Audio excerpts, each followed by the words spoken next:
What's up, everyone? Welcome to Unmasked, where things are discovered, uncovered, brought to the light, and made known. I'm your host, Lamar Barrett, coming live to you from PG County, Maryland. If you're interested in finding out about the untold stories behind being a college coach, then this is a show for you. Being a former assistant men's college basketball coach for 16 years, there are so many untold stories behind the scenes in the life of a college basketball coach. Now, let's unmask them.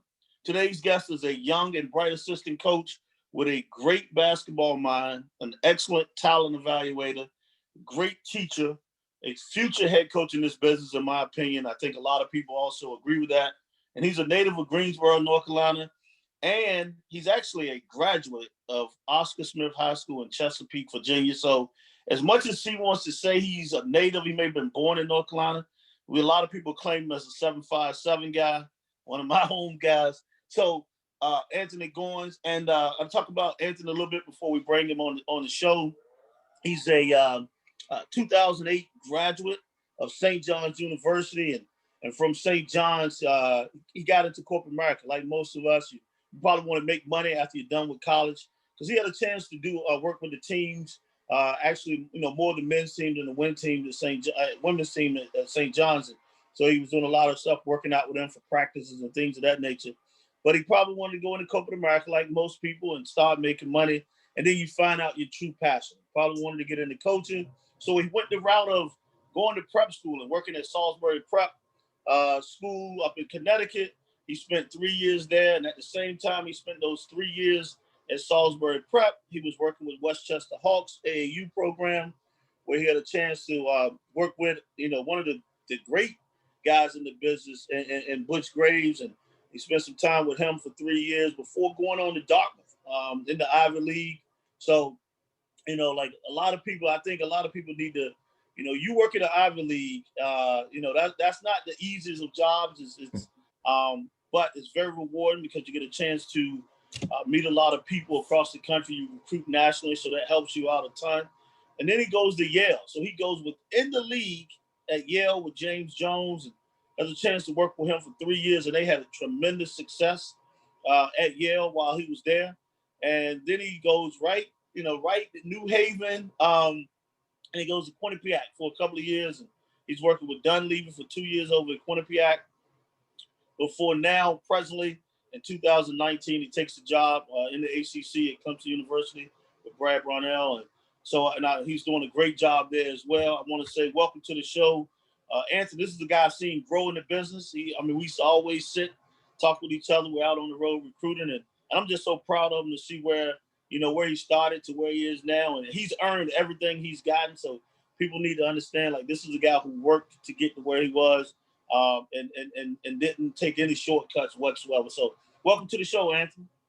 Oh, thanks, El, man. I really appreciate the opportunity to get up here. I've admired the show from afar, so it's an honor to be able to jump up and kind of get unmasked a little bit and just really be able to experience it for myself. But first off, I want to always thank you. From when I was young, you were always willing to give me advice from one 757 guy to another.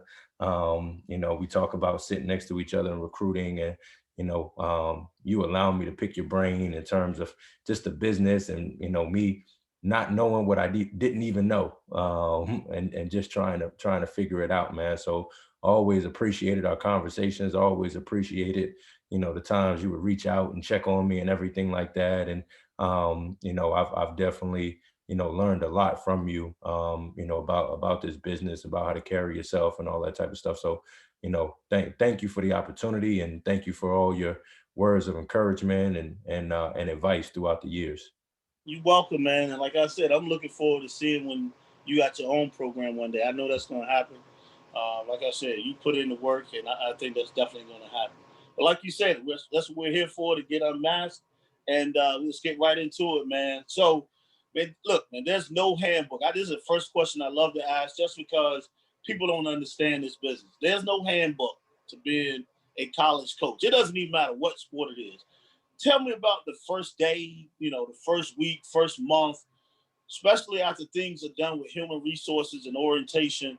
Like, and when no one gives you any direction. You think you know what it is. You've seen it on the other side. You had players at Salisbury Prep, so you kind of like seeing what other guys are doing, and everyone thinks this coaching thing is the easiest job in the world. But talk about, man, when you first got into college basketball and like now you're thrown to the wolves. Talk Yeah. about that. Yeah. So while I was at Salisbury, I kind of made the decision that I wanted to coach in college. And I was fortunate. I worked for a great head coach, Jeff Ruskin, who said, man, I think you can do whatever you want to do. And so from that point forward, like I turned my cable off, I sold my video games, and all I would do is I would just break down film and go to anybody's practice who would let me in, Division II, Division III, Division I. It didn't even matter. Like I was just on a quest to learn because I had this mindset that it was going to happen one day. I just didn't know when, and I just wanted to be ready for it. With that being said, I get the job at Dartmouth, and I'm all excited. I'm sitting at the desk, and I was like, man, I don't even know where to start. Like, no clue. Like I thought I was ready. Like I thought I watched all this film and scouting reports and all this type of stuff, and none of it. Like I'm sitting there, and I'm like, well, where do I start? Where do I start? And it truly is a blessing to be able to work with great people. One of the guys that was really helping me get the job at Dartmouth, one was Dwayne Pena, and another one was Gene Bain. And like, so Pena and I had known each other from recruiting. He was recruiting some of the guys at Salisbury, and we kind of got to know each other. And he introduced me to Gene, who was the associate head coach at Dartmouth at the time. And I walked into to Gene Bain's office, and I was like, listen, man, like, I don't want this to come off the wrong way. Now, mind you, I'm 26 or 27 at the time, coaching in Division I basketball. And I said, listen, man, I don't know where to start. Like, can you just help me with, like, just point me in a direction and I'll figure the rest of it out. And he was like, listen, man, like, here, just take this scouting service right here, go through it, like start looking at the guys in the areas that you grew up in and all that type of stuff, and just reach out to any and everybody that you grew up with, that's involved with grassroots basketball in those areas. And I was like, all right, cool. And I just ran with that, you know what I mean? And then he gave me a sample scouting report, and like, I'm one of those guys that if you show it to me, then I can do it. Like, just show me what it's supposed to look like, and I'll figure the rest of it out, and I'll run with it from there.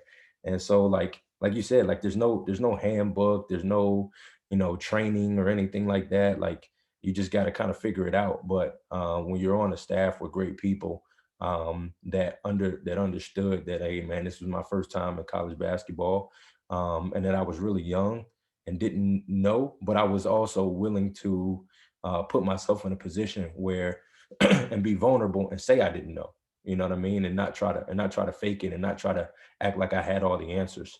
But that was kind of my first experience with it. And like just sitting down in front of the MacBook with everything, got my notepad and my pens and all of that. And I was like, well, dang, what do I do next?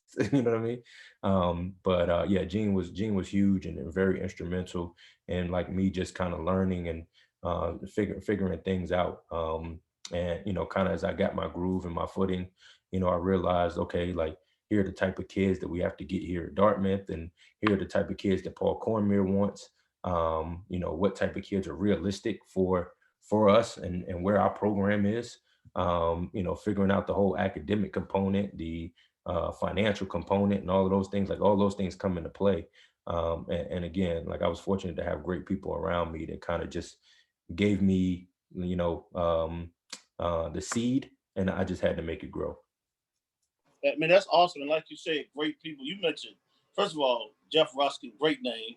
Mm-hmm. Then you mentioned Gene Bain and Dwayne Pena. Like those are some great guys in the business that, there's a great people. Not even just basketball. That's one thing, but great people, man. And like you said, you got to have those guys in the business that ones that can help you. That's not always selfish guys. And right. Those are the most important things. So right. I love that the way you wasn't afraid to ask for help, and it paid off, and it paid off. So that's the one thing I love about that, man. We talk about recruiting, and we know this is big, and that's one of the first things he told you. Grab a list and go through, and like recruiting is the lifeline of college athletics. I mean, you Yeah. have to get good players, you have to get good people, and you started off in a place where you had to get good students. But still, everywhere you've been, you've had being at Dartmouth, being at Yale, Quinnipiac is not just the easiest place to get in. Mm-hmm. That's a pretty good academic spot, and then still Clemson is the ACC academic, so you're still in that academic realm. And so all three of those things are very important when it comes to people. And that's what people don't understand about recruiting. But within saying all of that, what was your best and worst recruiting story over the years? Like what were those stories like? Well, you know what? I think it was just about me um, kind of learning um, about the recruiting process a little bit through trial and error. There were, situations where, you really, really want a kid, you feel like you're in there. And then, when you're young, you develop a good relationship with the mom and the dad, and, you talk to the kid all the time. You feel like, hey man, like, this relationship is, we got a good shot at it. And, then you start to realize, hey man, when certain schools come in, back out. Like, you know what I mean? Based on where you're at, right? And I think it's when you're young, you don't really necessarily realize, and you think, hey man, I'm gonna be the one to conquer the world. And not that you can't do it, but there are certain situations, and you can what I realized early on is recruiting, time is valuable. So while you're spinning your wheels on a kid that like maybe already done to somewhere else, there's another kid who, maybe just as talented, maybe he's not as ranked as high, whatever, but he really likes your program. And like he'd love to be there. And you probably should be spending time talking to him, as opposed to wasting time with some other kids, But I think that was something I had to realize and evaluate based on where I was, and where the program was and what type of guys, because it takes a special kind of kid to come all the way up to Dartmouth, you know.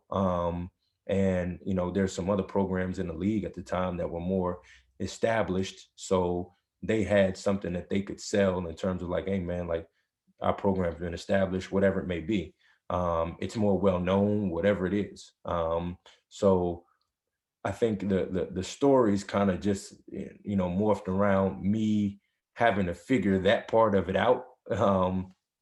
In terms of, hey man, you can't spend 6 months recruiting a kid when somebody's trying to tell you, they're trying to tell you, yo man, like you're not getting that dude. You're not just listen.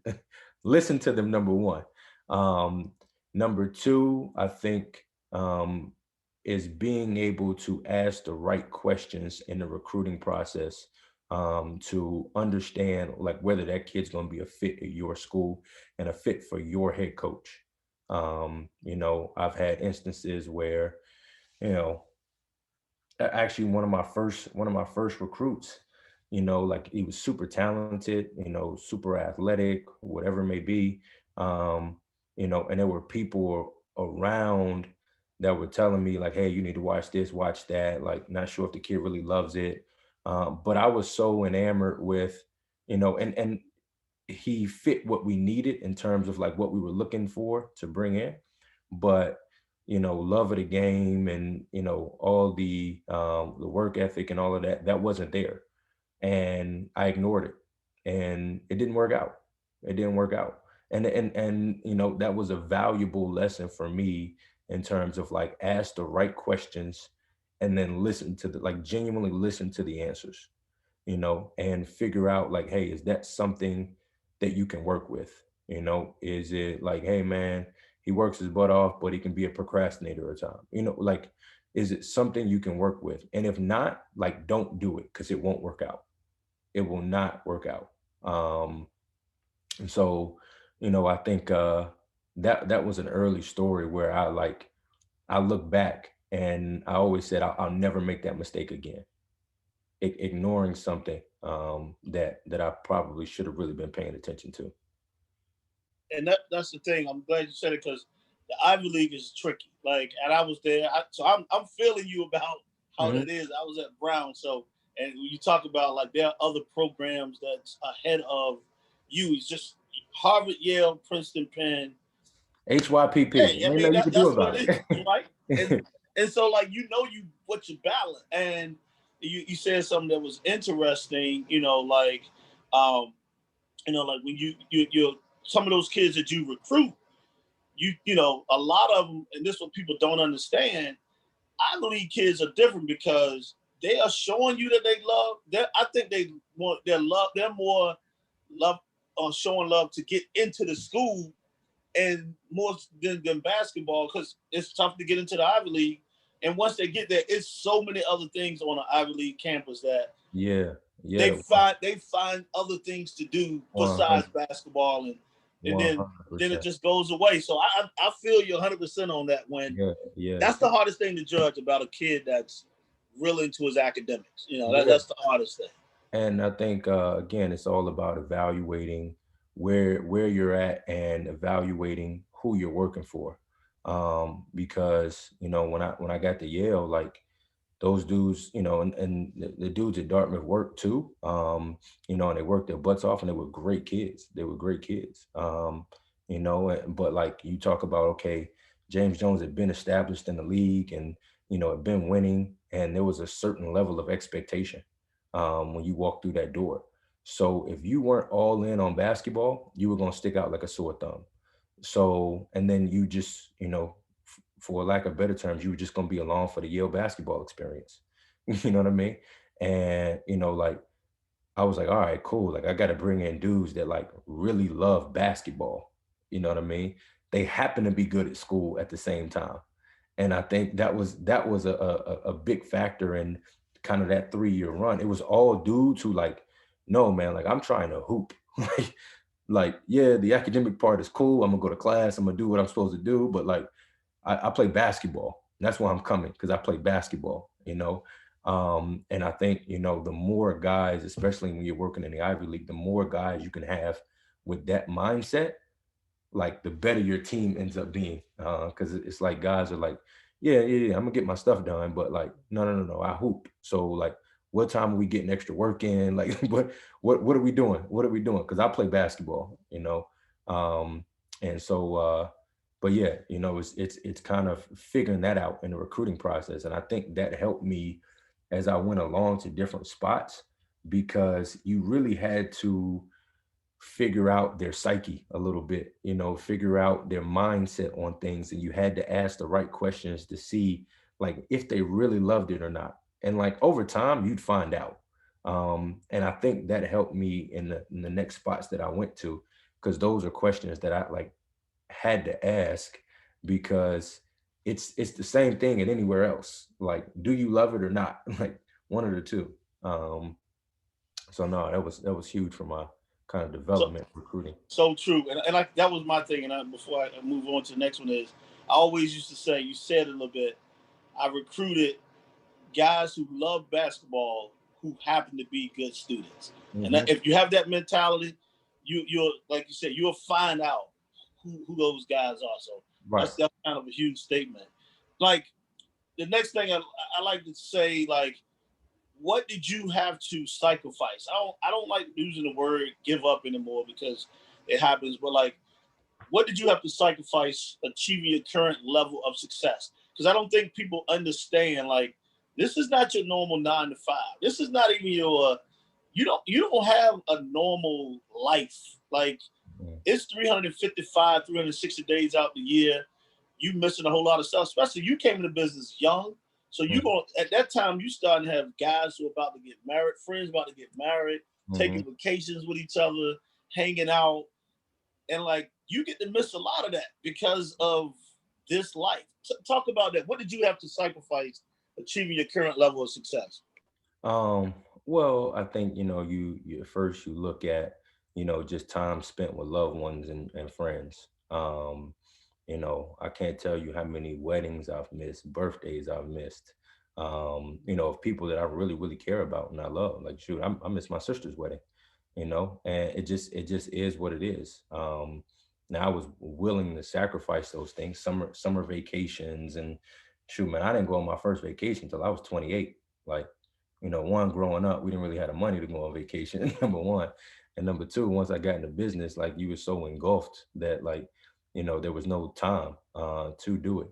So, my wife forced me, my wife now, she forced me to go on vacation. And at first I was like, yeah, we could just go for a weekend. And she was like, no, no, no, we're going for 5 days. And I was like, what, 5 days? Like I got to talk to this recruit and this and that and all of that. Like I couldn't process it in my mind. Now it ended up being one of the best things for me, but so you immediately those things jump out. But then I also think I think people have a warped sense of that all of college basketball is just making a ridiculous amount of money. My first 4 years, I didn't make a dime. You talk about like I was at two different Ivy League spots, and a lot of people don't know the third assistant in the Ivy League doesn't get paid.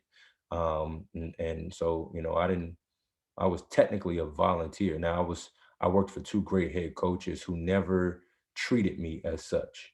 I remember when I got the job at Yale, James Jones said like that volunteer title only, the only people that say that will be HR.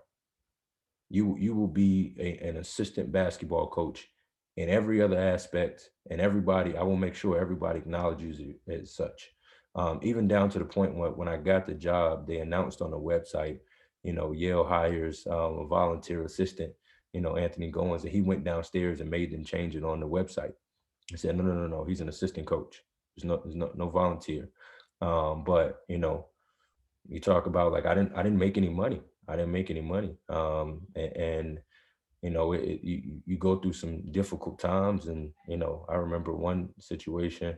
I actually I was going through my couch cushions to get change so I could put gas in my car to go to work. And you talk about the guys that we were recruiting, at a high level at Yale, and like you're competing against high major schools, and I'm on the road recruiting in North Carolina, and I had to borrow my grandmother's car to go recruiting because I didn't have enough money to get a rental car. So you talk about sacrifices; those are it. Those are it. You know what I mean? You on the road recruiting, hoping somebody like yourself will take you out to eat because you really don't have no money to get nothing to eat. You know what I mean? But those are all sacrifices, and it really tests whether you really want to be in this or not. Because I always say, man, like if you're not willing to do it when you're not getting paid, you'll never do it when you do get paid. Point blank, period. So That, I that, that's always great. looked at it from that standpoint. Like if I'm not willing to do it now, I ain't gonna do it when I'm getting paid. So it just is what it is. But I loved what I was doing so much. Um, you know, not just in terms of not only in terms of coaching basketball and recruiting and all of that, but the impact and the relationships that I could develop in the business. I loved the competitive part of it in terms of scouting reports and trying to figure out another team. I love the competitive part of it in terms of, hey man, like, it's your school versus theirs in terms of trying to get a player. I loved all of that. And that took my mind away from whatever sacrifices that I was having to make. That's awesome stuff right there, man. I mean that's what, and I'm glad that's a teaching moment, and for these young guys who think they can jump into business and go from, you know, making zero money to six figures right away. No, it doesn't work that way, and No. I'm glad you made that. Making sure that people understand that. No, man, the third assistant in the Ivy League, you don't get paid. So that's what guys need to understand, and they always say, "I want to get in. I want to get in." They don't Right. know. They don't know those sacrifices. No, Not no, easy. not at all. Not at all. So we'll talk about scout reports because that's huge. Like, Hmm. like I mean, everybody talks about you got to still have players to win games, but scout reports and they are, a lot of times when you're doing scout reports, people don't understand how much time you actually, as an assistant, when it's your scout, put Hmm. into it. You're watching 6, 7, 8 games of guys, and you're getting all the information, but then you trying to make sure that the kids, you want to have your team prepared as best as possible to win a basketball game. Hmm. Then you have your kids who you got to figure out how much information can you actually give them, because they got a lot of stuff going on as well. They got classes going on. Things are going on back at home. I mean, they got issues going on. So like, you got to figure out what's enough and what's not too much. What's not too much for them. And so, but you can always tell whose scout it is because that person is on the sideline. They're going nuts. You know, you're talking to the coach when you talk about scouts, and you might have a guy who's 2 for 30 from shooting from 3 the last few games. You're telling coach that he's struggling in shooting. He makes his first 2 threes in the game. Coach turning to Jew saying, "You told me he couldn't shoot." Like, coach, no, I didn't. I said he's struggling.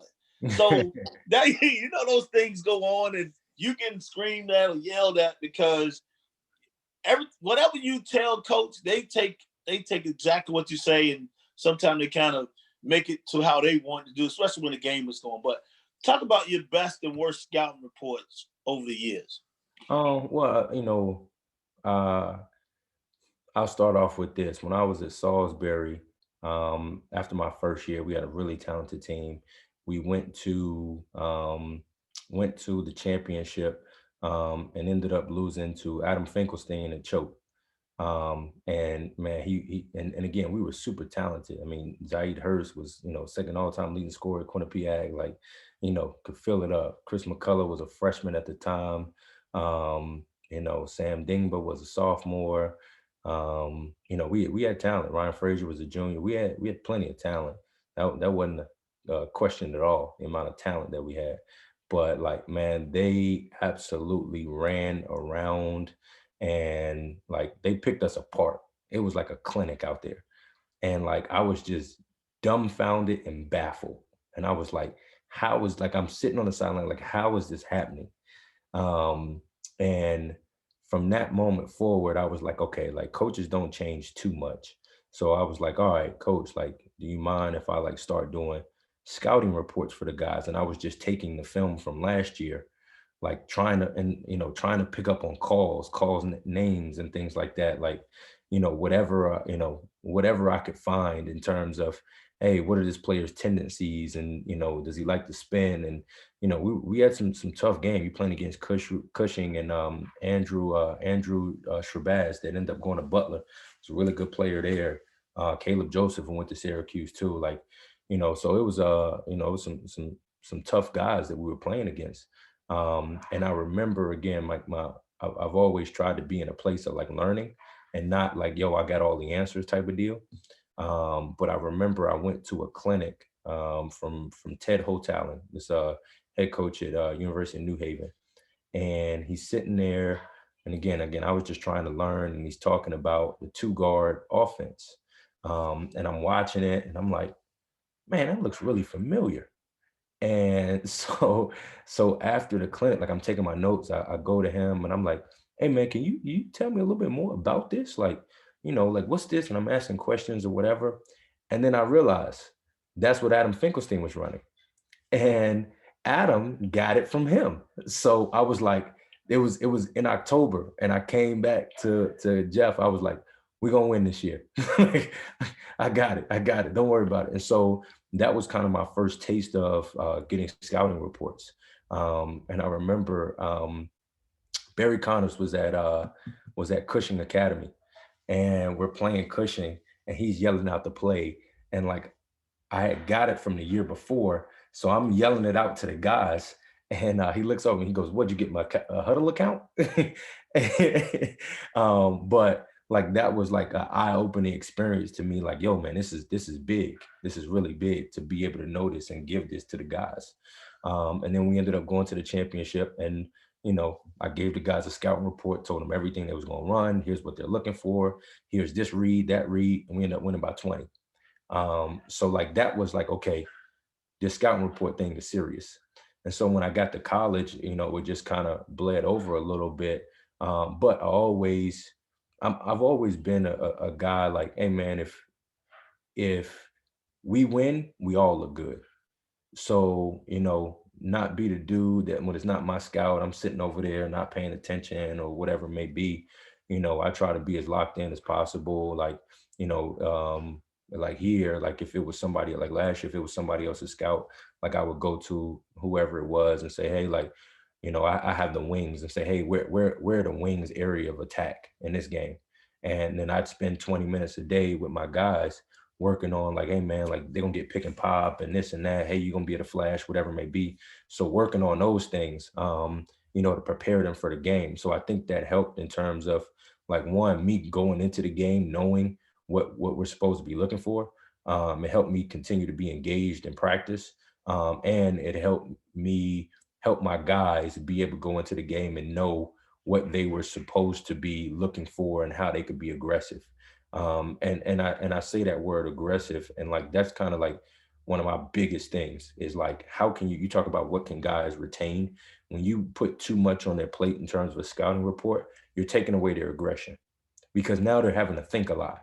It makes complete sense in your mind, but when you get out there and it's moving fast and it doesn't look exactly like how it did on film, or that dude's just that 6'8", 220 is a little bit stronger than you expected it to be, like you're taking away their aggression. And now you might as well just throw it in the trash because like you're not winning now. You're not winning. If guys can't go be aggressive. So and I've had to realize, especially as the levels go up, it's about putting your guys in a position where they can go be aggressive. And every coach does that a little bit differently. Like some coaches, like, hey man, we're hard hedging the ball screen, and like that's what we're doing. I don't care if they have a pick and pop 4 or pick and pop 5. Like we're gonna hard hedge, and like they got to deal with that, or we play two bigs. Like it is what it is. You know what I mean? Like they gotta handle us on it. So like just being in a position of aggression. And I definitely think, there's been scouting reports, especially as I've, kind of gone along, where it's like, hey man, hey, we could try to stop this, stop that, and stop this. And, one, realizing, okay, you can't stop everything, number one. Number two, what are you willing to live with? Who do you want to beat you? And figuring that out. And then being able to, and is there something that you can take away from them based on what you do? Because if you go into the game, if you're giving the guys a game plan that's completely different from your team's defensive identity or what you do, that other team is already beat. They're starting up 6-0 because you're taking yourself out of what you do to fit them, right? So they already have an advantage. So my mindset in scouting reports is, obviously you're watching a ton of film, you're trying to find every small detail of, hey, when they do this or do that, or how do they shoot from the left side of the floor based on or the right side of the floor, all the above. But you're not necessarily going to give that information to the team. It's just helping you put together the game plan for it. But when you go to the team, when you go to the head coach, it's about like, hey, here's a clear and concise, way I think that we can win this game, based on what we do. And it's going to allow the guys to go out and be aggressive in what we do. Because you can't take that away from them. You like they need that. They need to feel like, hey, I'm going in this game. I know what I'm doing. It's a clear message. I know what we're willing to give up, and like we can go be aggressive. But this year has actually been a little bit different. We kind of split it up a little bit where it's kind of a little bit more of the football approach of the offensive and defensive coordinator a little bit. So myself and Coach Dean, and another coach on our staff, we handle the defense for every game. So there's a different level of attention that you have to have, because it's not like, oh, I got every third game and like, I'm off for a week and a half or whatever it may be. So I'm, doing whatever I need to do, whether it's going recruiting or whatever. It's like, hey man, like every single game you got to be on. Now it gets divvied up a little bit. Somebody may be the primary person on the scout, like in terms of like figuring out how we're trying to guard and half court and all those things, type of things. But if it's not your primary deal, you still have the baseline out of bounds and the side out of bounds. And like, you got to be able to present. And it's not just about like telling them, hey, they're going to do this or do that. It's like, no, no, no, no. Like when they do, here's how we're guarding this.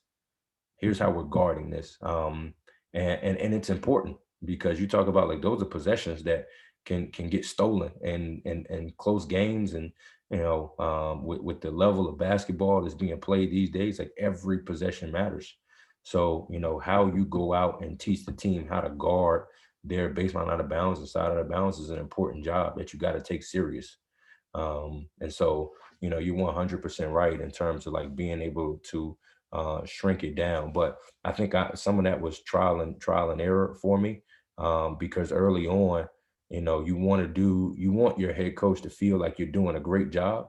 And so you want to know everything and how we stopping this and how we stopping that and this and that. And it may make sense to everybody in that room. It makes sense to everybody in that room, but there's no shot that team is going to go execute that. No shot. So it's less about, hey, we're gonna stop this, stop this, stop this. Okay, what are they really, really good at? What why is it that they win?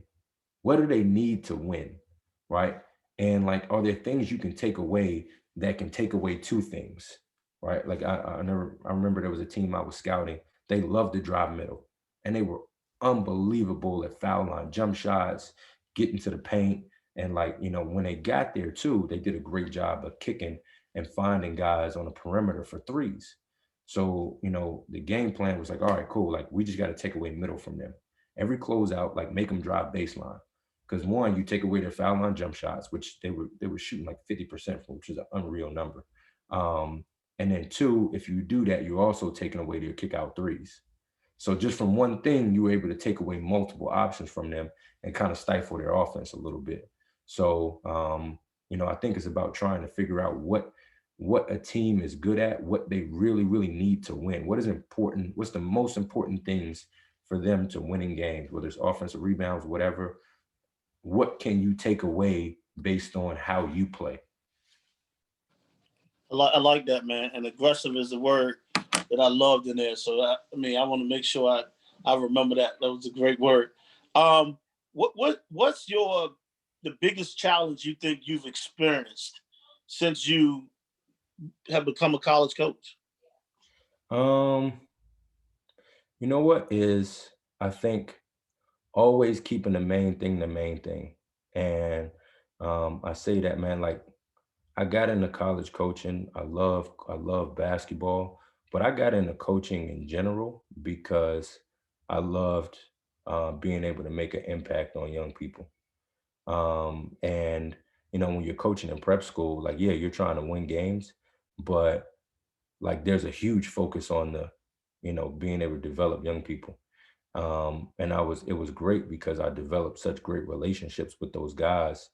I still talk to all of them now. You know what I mean? They come to games and, they'll come work out with me now and things like that. But as you get into the collegiate ranks where it's even more of an emphasis on winning games, the other part of it can get lost at times. It can get lost. And I think it's remembering, and I always try to remember somebody trusted you with their child. Somebody trusted you with their child. And even though like he's shooting 12% from three right now, like that kid's got to know how you feel about him has nothing to do with his performance. Zero. And in the rat race of like trying to get players and trying to win games, sometimes those things take a back burner, but I always try to fight to make sure that's at the forefront. And those at times those things become challenges. And then the other thing is like you get older and you grow as a person, you grow as a man, and you start to have your family. Is figuring out like how to balance that part of it, where you want to give everything you have to your players, to your program, to your coaching staff, because those are guys that you're going to battle with every single day. And making sure that they know you have their back and vice versa. But also you got a family at home that they don't care if you are 0 and 15 or 15 and 0. And like not, well, I think when I was a younger, if we lost the game, like I was miserable to be around.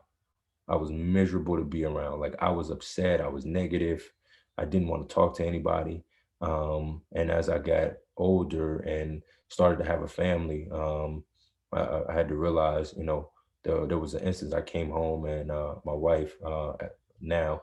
I think she's my fiance or girlfriend at the time, I can't remember. I came home and she was like, "Oh, I'm sorry, babe," and I had to check myself, and I was like, "You didn't shoot any jump shots today. Like, what are you sorry for?" Like, you know what I mean? And I had to like really do a reality check, and I made a point to myself that like if I lose a game, I got the drive home to wallow in whatever like pity or anger that I have. I got that, whether that drive, and that drive may only be 5 minutes. I don't know, maybe 30 minutes, whatever it is. You got till then to, but when you walk through that door, you got, hey man, they ain't had nothing to do with that. Nothing. And then when you have kids, it's even more important because like, they just see daddy's home. You know what I mean? Like they're just excited daddy's home. So I think, as I've grown trying to be cognizant of that, leave whatever stress, anxiety, whatever it is that you have, leave that, in the car before you walk through that door. And then try to spend genuine time. As I've gotten older in the business and been around some people that have advised me, like, yo, man, like it can consume you, because you always got to recruit the text. You always got somebody to call. But like, and that's great. And, you'll be wonderful at your job, but your family's watching you on the phone all the time. And that's going to happen. It's going to happen. But when you can spend genuine, uninterrupted time with them, that's important. Yes, it is, man. Man, you threw some stuff out there. Then you sound like a young me, man, for real. Hey, I used to walk through that door. It's it's cut off. I started living by that. You understand, like, and these young guys who in the business, they better understand because Mhm. your wife don't like. She like, I ain't got nothing to do with it, Right, So right, hey, that's right. and they don't, and so that's what you got to realize, though. Yeah. Like like I said, I've seen you in this business. I know how hard you work. Used to see you come in the gym. I saw you, you come in and you locked in and who you recruiting and things of that nature, or like, how you walk around and just seeing you, knowing you personally. Like we've just been out, but do you ever find that there are things about you that people might misunderstand? Like what are they? Um, you know what? Maybe, but listen, uh, I've tried to live by this a little bit when it turned. I never forget, someone told me, and I believe he got it from a book. I can't remember which book it was, but he said 33% of the people in your life are gonna love you no matter what you do. 33% of the people are going to not like you no matter what you do. And 33% of the people don't care either way. Your job is to embrace the 33% that love you no matter what, convince the 33% of the people that don't care either way to join the people that love you no matter what, and just forget about the other 33% of the people that don't like you no matter what. And so, are there some things that may be misunderstood about me? Has my path to the, quote unquote high major been conventional? No. And I'm well aware of that. I've been very fortunate. I sit back sometimes and like, why did this, how did this happen to me or whatever it may be? I've been very blessed to be around some great people that have been willing to pour into me and been willing to um, say great things about me. And I've, for whatever reason, I've had some opportunities come my way, and I'm thankful for that. And I also realized that it didn't have to happen. It didn't have to happen. I know people that, oh, you got to start off as a GA. And, I went from coaching in prep school to coaching Division I basketball. Now it was for free. But I was willing to do that. I was willing to do that to go from a job where I was getting paid at prep school to go work for free and swipe cards in the dining hall in the morning time and then coach Division I basketball in the afternoon. I was willing to do those things. But at the same token, I think you can't control how everyone's gonna feel about you. It's really, really unfortunate in this business sometimes that people look at you getting an opportunity is a reflection or is a negative thing because they feel like you took something from them, as opposed to like, hey man, let's celebrate everybody getting an opportunity. Did I have friends that got opportunities at higher levels before me? 100%. And were sometimes they were like, oh man, like you should be, we got to try to get you on here. And I used to just always say, man, I'll get there when I'm supposed to. If I'm supposed to get there, I'll get there when I'm supposed to. I can't focus on that. Like, I'm happy for you, and like, go kill it. And if there's any way I can help, let me know. But like, I can't focus on like, well, why did you get this job and I didn't? No, man. Like, focus on where you're at and give everything you have to where you're at. And like, try to be a good person and don't be afraid to talk to people and, go step outside your comfort zone. Um, but and with all that being said, there are going to be some people that have just made up in their mind that like you don't deserve the opportunity. Even though they have no idea what you went through to get it. And they might feel differently if they sat down and took the time to find out. But it's not your job to figure out why those people don't like you. You just treat them the same way no matter what. And sometimes they know who you are. They may be quote unquote friends of yours that may not genuinely like you. And that's okay. Treat them with kindness. And hey man, if I can help in any sort of way, I'm always willing to do it. But I think we have to continue to celebrate when people get opportunities, especially people of color when they get opportunities.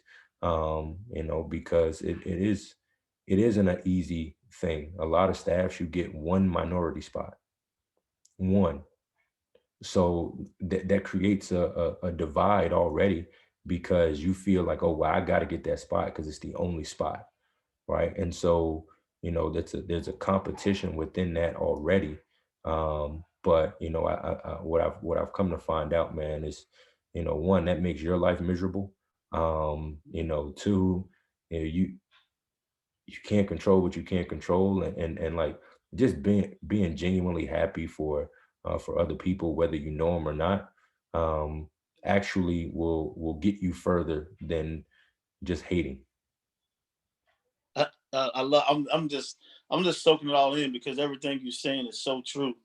And like I said, like you're at a place for a reason. And a lot of guys get upset and don't understand that. Like, is a reason. Whether there's some people who don't have ambition to get to a high major spot or to even Yeah. be a head coach. So you Mhm. can't ever figure that part out. So, like I said, when you first came on, I'm proud of you from what you. I know what you went through, so I know when I look at you, I'm like, man, I'm happy to see where that guy is. I just can't wait to see where he's going. That's how I think about it. That's from a personal standpoint. But like, what do you try to teach? Because we're all educators in this business. Whether Mhm. you coach or you educate, you teach it. But Yeah. like, what do you try to teach or educate your players besides basketball? um One of the most important things that I try to teach them and always try to remind them is somebody needs you to be the best version of yourself in order for them to be the best version of their self. Um, you know, like, always seek to get better, seek to gain knowledge. Don't ever think like you got it all figured out. On and off the floor, on and off the floor. Like, and then never be afraid of somebody else being talented, because it's actually going to bring out the best in you. Um, you know, and then, kind of off the floor, man, is, uh, just continue to be in a place of learning, and trying to get better. And one thing I always say to my players is, and this isn't me, this is my Angelo. Um, People won't always remember what you say. They won't always remember what you do, but they will always remember how you make them feel.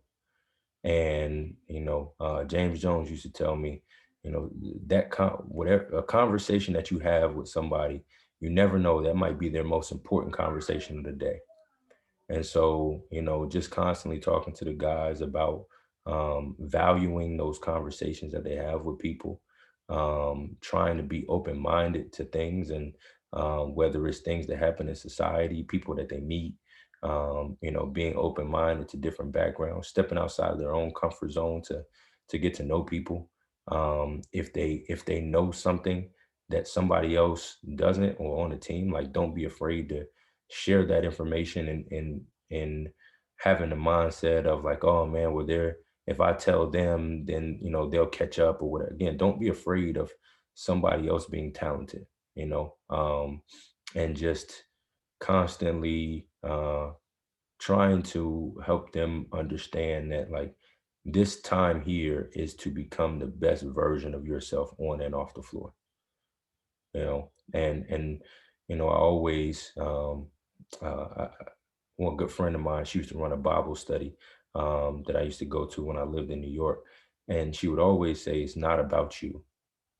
It's not about you.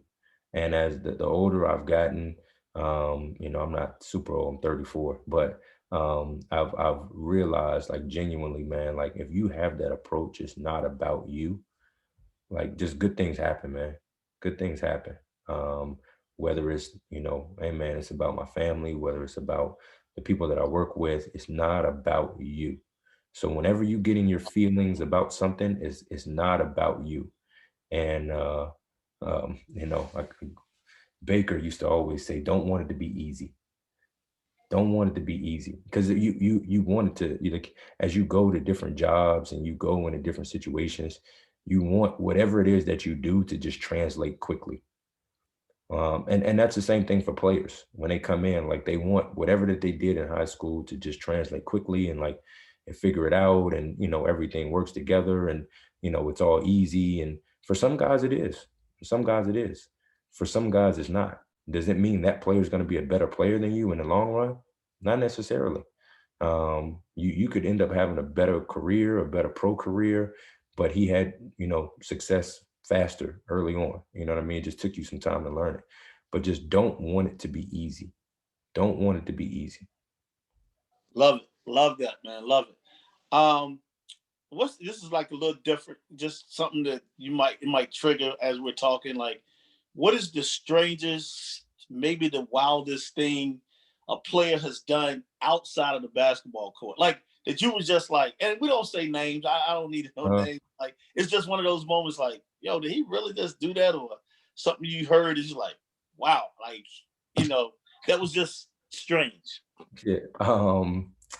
Trying to think. So there was one instance where a kid had a great game, and he was I think he was went like 8 for 8 from the field or something like that. I guess, had his career high and all of that. And after the game, some of the guys went out, and one guy on the team decided to grab a fire extinguisher from one of the outside poles, and proceeded to spray him down and yell, "He's on fire." um, of course, the authorities showed up, and they had to reach out to the head coach the next day. But I was just like, yo, man, like, what? Like, why would you do that? Like, what brought you to that? But just silly stuff, man. Silly stuff. Wow, that's a strange one. He's on fire. I like that. I like that. It makes sense. It makes It, sense. it do make sense. Um, Look, man, you worked with some great guys. I mean, I listen to the coaches, and um, and I like to ask this, and it's not because I don't ask because I'm not getting you in trouble, but if you had a chance to sit down and talk to 3 or 4 guys outside of the guys you work for, because you're always picking your brain, people brain, you're always learning. Like, if you had, and it could be any coaches, Mhm. 3 or 4 guys, you had a chance to go to lunch or dinner, you spending 3, 4 hours with them. If you had a chance, and who would you want to sit down with and like pick their brain for 3 or 4 hours? Who would those 3 or 4 guys be? Uh, do they have to be alive? Nope. Nope. You know what? As I've kind of, gotten um, to understand more about the history of college basketball. John Thompson, somebody that I would have loved to. Great book. That's a great book. I know, right? I gotta get that. That's on my list. I gotta get that. But somebody that I would have loved to kind of get to know, um, not only for what he did for young people on and off the floor, but like he had a good basketball mind too. And I think there was, from just reading different things, there was always that internal struggle that I think that a lot of Black coaches have of like, I want to be a great mentor. I want to be a great motivator. But I also want people to understand that I understand X's and O's at the same time, and how he balanced that struggle, right? And how he was able to do both at a really, really high level. Some people don't necessarily figure out how to balance those two. They know each one is important, but they just naturally gravitate towards the one that's easier for them, if that makes sense. Like some people, their mind is locked in on X's and O's, and so the relationship, um, the motivating, the mentorship, the educator part of it takes a back seat because they're so X's and O driven, right? And some people the opposite way, right? And I think it's like maintaining that balance in between the two is what makes great coaches. So he definitely would be one that I would love to kind of sit down and talk to, about how he was able to be so successful in the business. And then as the other ones are difficult. I think there's so many great coaches that have, kind of kind of done things for the game and saw things early on. I think like Mike D'Antoni, right? Like you look at him and you go, okay, how did he necessarily have the foresight to understand like where the game was getting ready to go in terms of the 3-point line? And, not saying that I would ever be that far on the spectrum in terms of like 3-point shooting, but like he had the foresight to understand, hey man, like this is where it's getting ready to go. And like I have to be, this is where the player is, being driven, the type of skill set that they're developing is headed this way. And he was kind of that one of the first ones. And I know there was guys before, whether it was UNLV and Loyola, when those guys were Hank Gallows and they were scoring hundreds of points and things like that. And they were playing really fast, but I don't think kind of before him, anybody really on a big stage had put the correlation together of 3-point shooting, with that.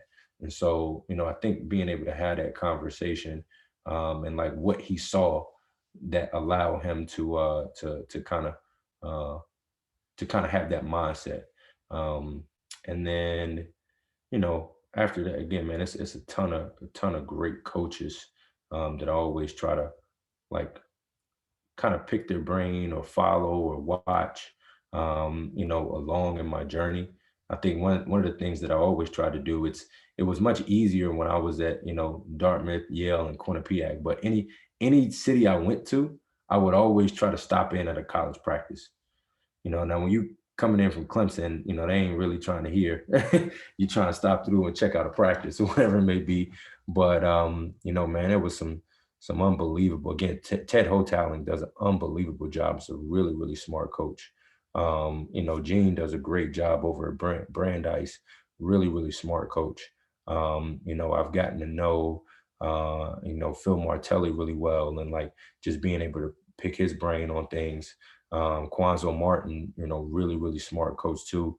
Those are guys that I've kind of, gotten to know a little bit, that I think do a unbelievable job, and are really, really smart coaches as well. But I would also say like Greg Popovich for him to be in a small market of San Antonio, and understand what kind of players that they needed for that city, um, to understand what kind of what kind of brand of basketball that they had to have for that city to embrace, was huge. And to win all of those championships, again, being in a small market where like San Antonio wasn't necessarily the cool place to go, but they made really smart moves in the drafts and really smart moves in the trade. And the thing that I always am enamored by is people who don't compromise the integrity of the program, um, for talent. Now, talent is as well as, but they stuck to what their program was all about. And I think you see that now in like OKC, like they've done a really really good job. I mean, you talk about you had on one team Kevin Durant, Russell Westbrook, James Harden, and Serge Ibaka, all stars when they were young.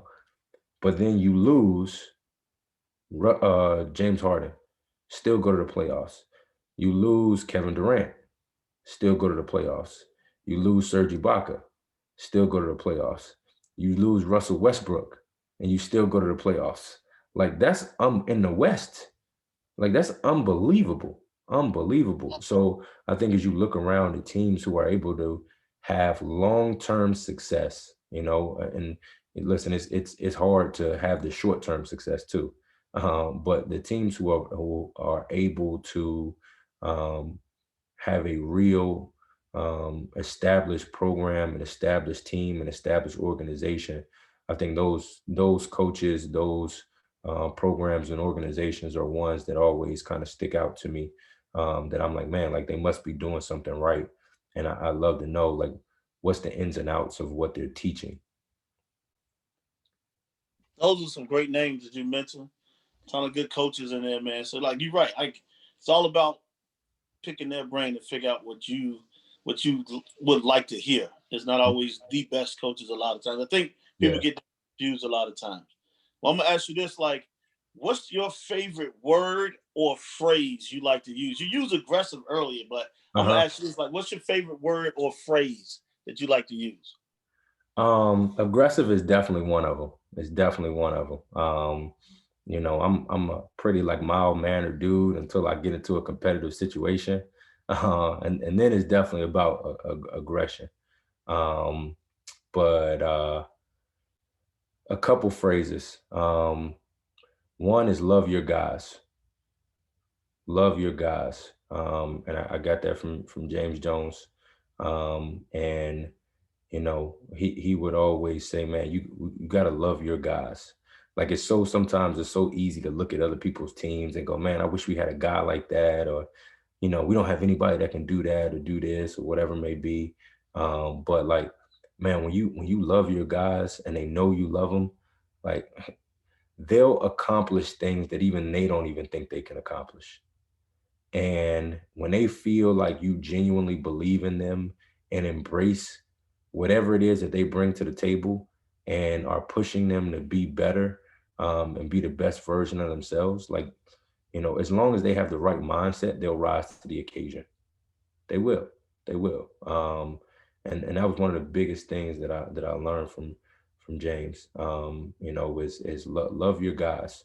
There would be dudes that like we were like, man, this dude can't shoot. This dude can't shoot, and he would just love them up, and not in a way that was being soft on them or anything like that. Like he'd challenge them, and get on them, but like somehow, some way, by the time they were done there, they were better.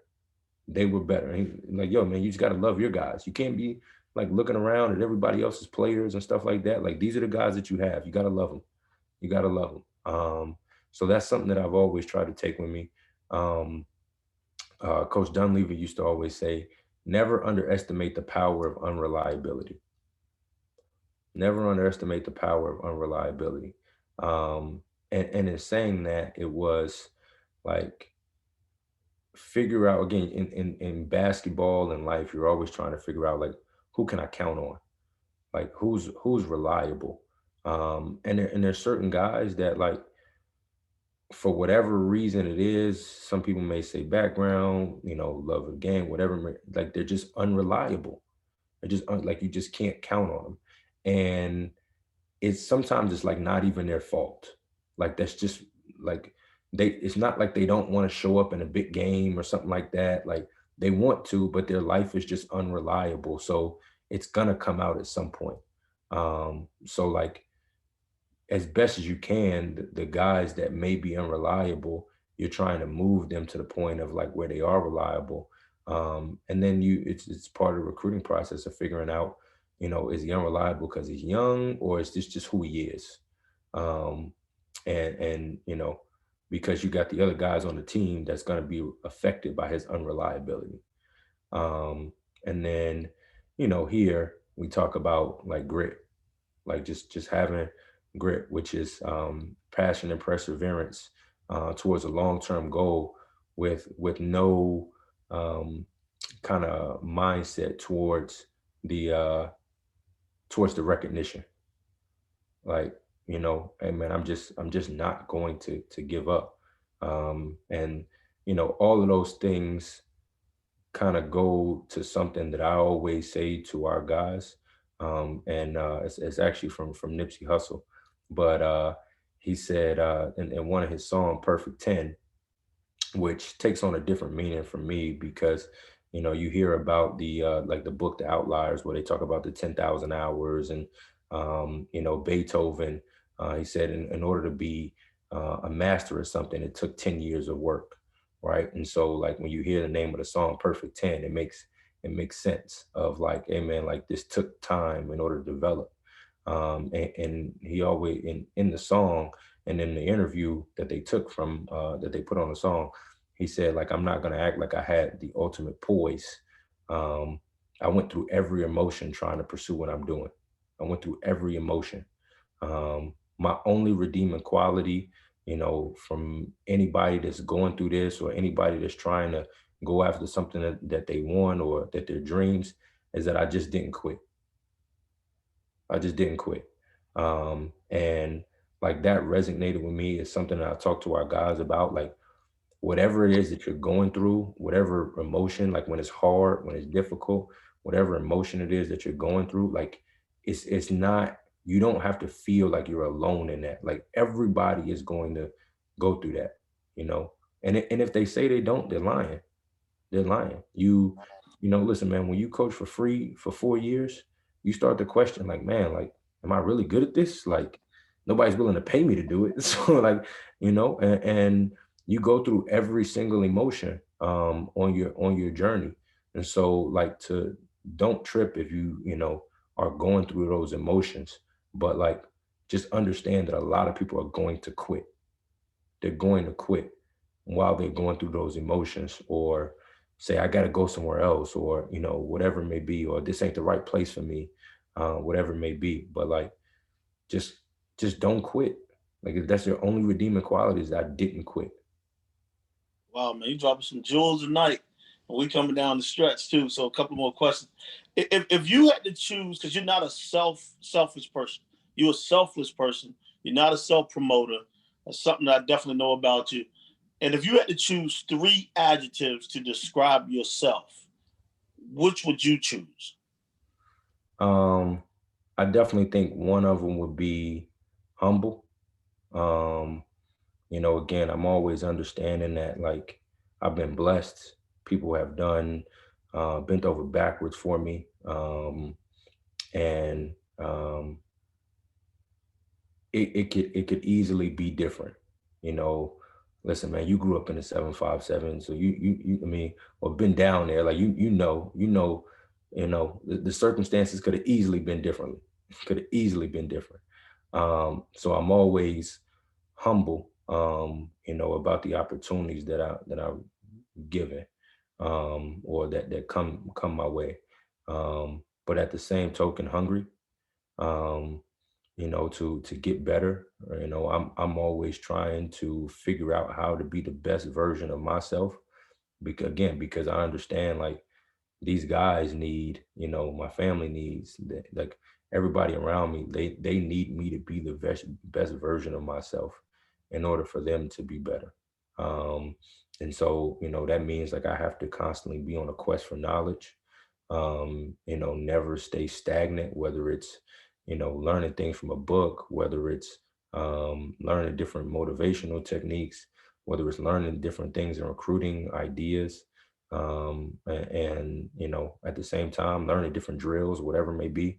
So being hungry, being humble, um, and then I would say the last one would be competitor. Competitor. Again, like for the most part, I'm a pretty mild mannered guy. But when I get in competitive situations, like it's something else that clicks on a little bit, and I have to keep it tame sometimes. But I am a big time competitor in everything that I do. And everything that I do, I try to. I think that actually helps me when I can find things to compete at. um, and it may be something like mental in my mind that the other person may not even know I'm competing with them for, but it's just something that kind of keeps you going a little bit, and not stay stagnant. And I think that bleeds into the players too. If they see coach, hey man, coach is a competitor. Like he gets after it. You know what I mean? Like he's not afraid to fight. Um, I think they pick up on that, and your team takes that identity. You're 100% correct on that, and I love those three things. Um, it's not the cliche thing. Like when Mhm. some people they always use the same things, and you like, yeah, yeah, yeah, everybody know that. But now I love your answers. And I always say like what person and or event, it could be either or, like has had the most influence on your life. That one, that one's tough. Really tough because there's been so many people in my life that have had a positive influence on me, whether they knew it or not. Like, I'll even start with you. Like when we were on the road and we were kind of moving around. Again, I was really young. I'm 27, 26, 28. Trying to figure. I would just watch people.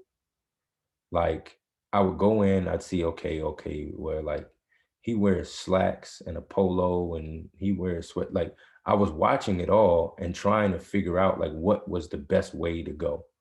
And, so whether people knew it or not, like I was like taking mental notes on basically how to be a college basketball coach. You know what I mean? Because I was like, I don't know it all. Like I've never done this before. Um, and then like all the different head coaches that I've worked for. Again, you're not going to always agree with every decision that they make, but I always try to pay attention to the thought process and like how they got to that decision. Because whether it's like, hey, I'm gonna have my own program one day, um, I may choose something completely different, but like just watching them come to the decision, it may help me think about some things that I may not have thought on my own. And as I come to decisions. So I always try to like figure out like why they got to that decision or why they did this as opposed to what decision that they made. But I think a lot of it stems from my parents growing up. Neither one of my parents went to college. They had my sister at 17, they had me at 22. And I look back, at being 26 years old with two kids, is I can't even fathom that. But they never tried to act like they had all the answers. They just kept putting me around people that could tell me things that they may not have experience with. So they didn't necessarily talk to me about college or whatever it may be because they didn't really have experience with it, but they put me around people that had the experiences that could give me the knowledge. So I think that that's where my mindset of like getting things from different people and things like that kind of came from, because I just got it from so many different areas and angles, and learn different things. So man, like there's been so many people, like I could sit here all night and name people, and I don't want to forget anybody, so I'm not even going to do it. But um, in terms of events, uh, I would say there's probably two. One was, my um, I never forget there was a situation, we were kind of going through a struggle, financially, and um, I was with my mother, and we were going through couch cushions to get a pack of hot dogs to eat. And I remember my mom, she was like, it won't always be like this. And in my mind, I was like, you're right. Like that's a focus of mine. You know what I mean? Like, and I might have been in like the fifth or sixth grade or something like that. And then the other one was after actually right before I got the Dartmouth job. So I had just finished I was going to my fourth year at Salisbury, and my whole life I had like these stomach pains. And one day it just got real bad. It was August, and we were kind of having our beginning of the year meetings and things like that for the prep school. And the night before our first meeting, like the pain was just unbearable. I couldn't sleep or nothing. And I went to the meeting in the morning, and I was just uncomfortable. And, I was like, hey man, I think I'm gonna take myself to the hospital. And for men, like it must be really serious. If you done got to the point where you taking yourself to the hospital, it's serious. So I took myself over. They thought it was my appendix, but like, they were running all these tests and CT scans, and the levels for the for appendicitis weren't the same. So they were like, well, let's, kind of keep monitoring it and let the dye kind of go through your body. We'll do a second CT scan and kind of figure everything out. So I was like, all right, cool. So my wife, my girlfriend at the time, she was like, hey, she was living in Hartford. And she was like, hey, do you think I should come? And I was like, nah, man, it's all good. I ain't tripping. Like, I'll probably just be here for the night or whatever. If it's appendicitis, they're not gonna do the surgery till the morning anyway. So like, it is what it is. But I Doc came in my room probably around 10 o'clock at night, and she said, well, she asked me how I was feeling. I was like, I'm all right. I'm just watching TV. And she said, well, we kind of figured out what it is. It's not your appendix. You actually have a twisted colon. And right now your colon is the size of a softball. And she said, like, due to it being twisted for so long, like there's loss of blood flow and things like that. And, we have to head into surgery within the next hour, or there's a 60% chance you could die. And I was like, shoot. Well, all right. And again, I was 27 at the time. So like, my family's on the phone, like, you need a second opinion. And I was like, no, no, no, no, I don't think you guys understand. Like, they said if I don't go into surgery within the next hour, there's a 60% chance I could die. I'm not willing to live with those odds. You know what I mean? So, they prepped me and, got me into surgery. My girlfriend came over, my wife came over and everything like that. But before they wheeled me in, I looked at the doctor, and, they was getting ready to put me under the medication and everything. And I told her, I said, make sure I wake up. I'm a coach in college one day. I don't know when, but I'm a coach in college one day. And she kind of smiled and said, all right, I got you. And so I came out of surgery. I was in there for about a week and a half, lost like 25 pounds. As I was being wheeled out, I got a call from Paul Cormier to do an interview. As I was being wheeled out, and I said, Paul, like, I just need like 4 days. I'm literally just, getting out of the hospital, whatever. I just need like 4 days to kind of get myself together. And I remember I gave myself a haircut, and there weren't any barbershops up in Salisbury, but gave myself a haircut. And luckily, he happened to be coming through Connecticut for something. We met at a Marriott right outside the Hartford airport. And My wife dropped me off, and I'll never forget. I couldn't button the top buttons of my suit because I still had the staples in my stomach. And so I met with him there with the staples in my stomach, uncomfortable as hell. And ended up getting the job. And I think in terms of things that have happened to me, success that I've had, I've never like tried to focus on like, oh, I got to get here, or I got to get there. Just tried to focus on trying to get better and get better and get better, learn things from different people, to form kind of my own, and how I want to be as a coach. Not just as a head coach one day, but as an assistant, as a mentor, whatever it may be.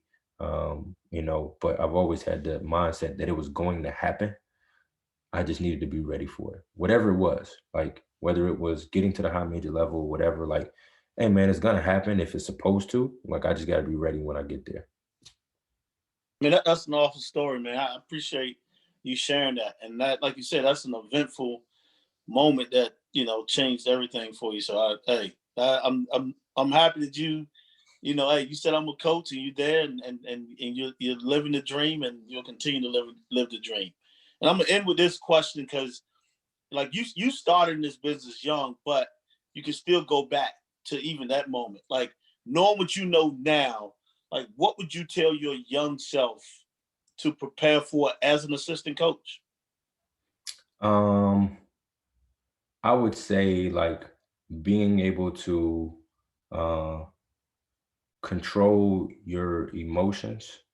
And because I think sometimes as a young assistant, you get so high sometimes, right? Whether it's in practice or like you want the player to get it right now, you want to win right now, you want everything to happen right now, just like the kids. You want it all to happen right now. And understanding that like it's always going to be a process. Everybody's process is a little bit different, and that's okay. Understanding what that kid or person needs at that time, um, and helping them through that. I think as a younger assistant, I kind of had maybe a little bit more. I was a little bit less patient with things because I wanted it. I wanted it so bad, and I wanted them to have it so bad, and I wanted them to want it as bad as I wanted it. And um, I think that caused me to be a little bit less patient with their process. So I would look back and say, hey, listen, like just understand and really evaluate where everybody is starting from. Because everybody's starting from different spots. Everybody has their own issue. Some kid may be super talented, but like he may not be mentally ready to handle the success, or mentally ready for what it takes to be really, really good. That doesn't necessarily mean he can't get there. The whole notion, and when I was younger, I kind of had this mindset, but the whole notion of like either you have it or you don't, I don't necessarily believe in that. I don't necessarily believe in it. I think you can develop a kid's mental approach the same way you develop his jump shot. Like, because I've seen kids who've had it and then didn't have it anymore. And then I've seen kids who didn't have it have it. So it can be developed. It can be developed. And like, I think as you get older, those are things that you realize as you see, like, man, there's really no, as you said before, there's no exact science to this. Like everybody's thing is a little bit differently. And it's just about figuring out where their thing is and how can you continually help them get better, to help reach their goals within the goal of the team. Yes, sir. You're right. Awesome, man. That's awesome. Well, look, man, I want to thank you again for being a guest on this show, and being unmasked. Like, is there anything you want to leave with the viewers before we go? Well, again, man, I want to thank you, for not just the show, but for everything you've done, to help me, in my growth, and in terms of leaving something with the viewers, man, like I would just say, uh, continue to be in a place of getting comfortable being uncomfortable. I know that can be cliche sometimes, but like a lot of times when you are uncomfortable, that's actually where you grow. That's where you grow. And like I've not that I still don't like it sometimes when I have to be in uncomfortable situations, but I think I'm able to flip my mind of like, okay, this means there's some growth about to happen as long as I'm willing to embrace it. I'm willing to embrace it and just lean all the way in. Um, but yeah, man, I really, really appreciate, you seeing a young, dumb assistant running around and, being able to offer words of advice or wisdom and, helping me understand the relationships and recruiting, and how they matter. And all those things were huge for me, whether you knew it or not. Like I was watching a lot. I was watching a lot. Well, look, man, I appreciate those kind words, man. And like I said, all I want to see you do is continue your growth to this pattern. And one day I'm looking at you saying, like and it's not, I think it just happens, like if you're a selfless person, you're always willing to pass on information, and you will do the same thing to younger guys that you see. You will do the same thing. It's just a part of who you are. But I just want to, like I said, thank you for the kind words, and thank you again for coming on. And then I want to thank the viewers for watching another great show. Stay tuned for the next guest as we get them unmasked. See you next time, and stay safe.